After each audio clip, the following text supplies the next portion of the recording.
Bonjour à toutes et à tous, ici la Falex. Dans cette vidéo, je vais vous présenter deux configurations de PC portable gamer. Autant vous dire que les prix de ces deux PC seront entre 1200 et 1600 euros. Bon, bref, passons sur le PC numéro 1. Nous sommes en présence d'un Asus ROG FX 502 VM-DM 1071. 10, 7 départ. Alors, présentation rapide. Déjà, à voir les images avant les configs. Alors,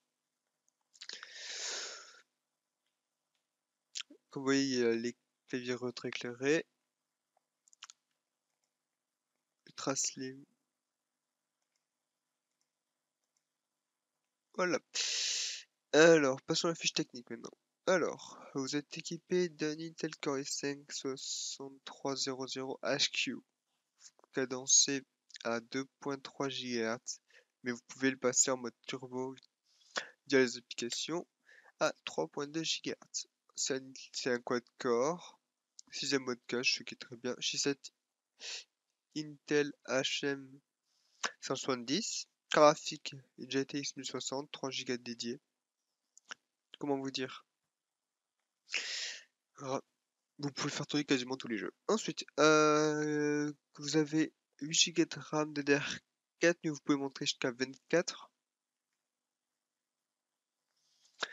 Ensuite, vous avez donc en stockage, vous avez 1 Tera en SATA 2.5 7100 tours minute et un SSD de 256 Go SATA M2.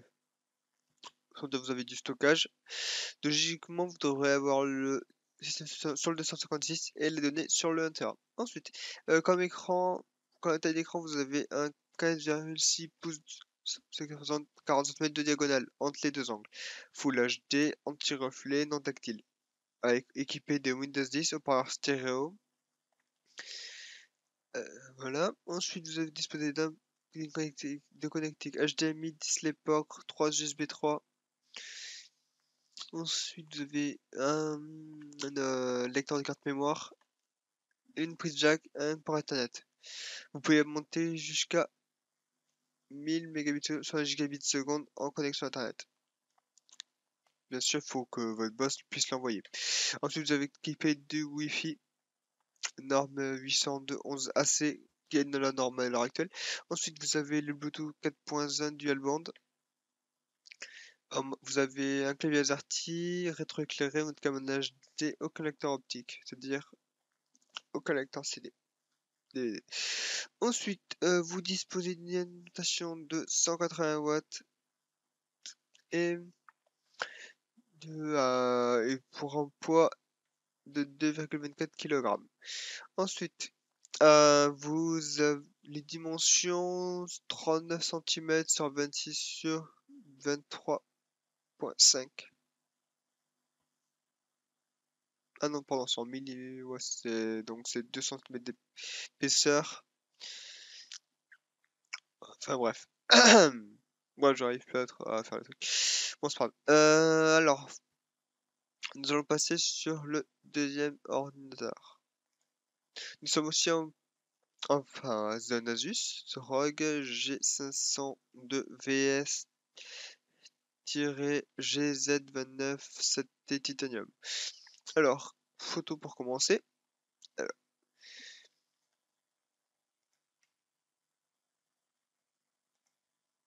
comment dire qu'il est magnifique, quoi. Voilà. Allez, passons aux fiches techniques. Hop, vous êtes équipé d'un Intel Core i5-HQ 7300HQ. Cadenceur de 5, turbo en 3.5, dual quad-core, pardon.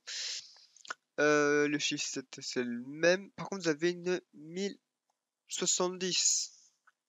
La 1070, c'est une graphique qui est au-dessus de la 1060 que je vous ai présenté tout à l'heure sur le Asus ROG FX 502 VM, etc. Du coup, elle a 8 Go dédiés en DDR5, cette carte graphique. Alors ensuite, vous avez une mémoire de 8 Go en DDR4. Vous pouvez tout simplement l'augmenter jusqu'à 32 Go de RAM.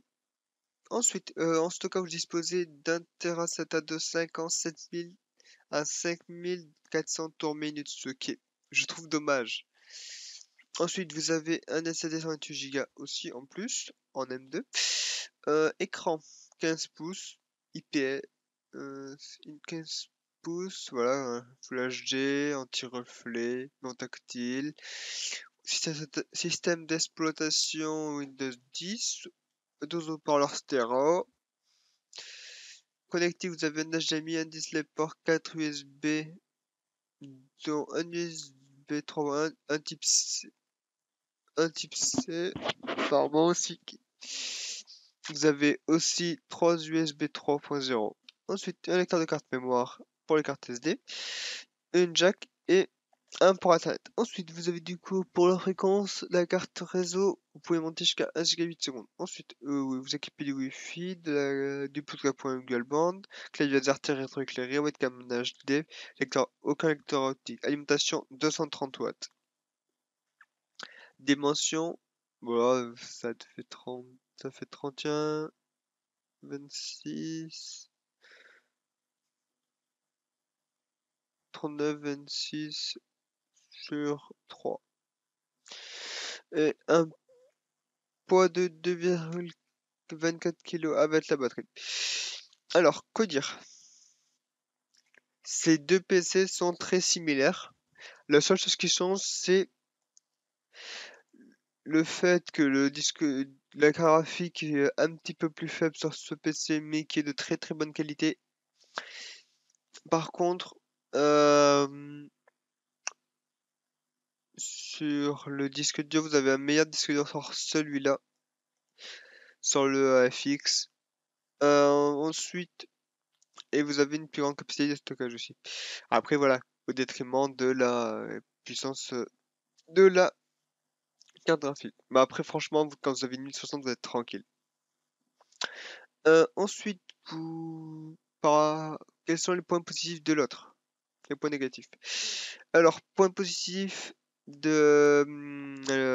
ROG G502 VS, etc., etc., c'est que il a un meilleur processeur, une meilleure carte graphique, une meilleure carte de mère accessoirement parce que vous pouvez augmenter plus le nombre de mémoire vive, le nombre de barrettes, mais aussi le nombre de simplement de mémoire.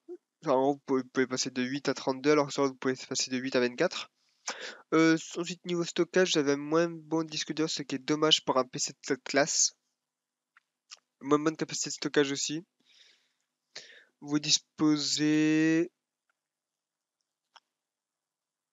Bon, après, ils sont vraiment similaires. Par contre, une solution, vous consommez plus avec le Asus ROG G502 parce que tout simplement, vous avez une meilleure puce graphique et un meilleur processeur.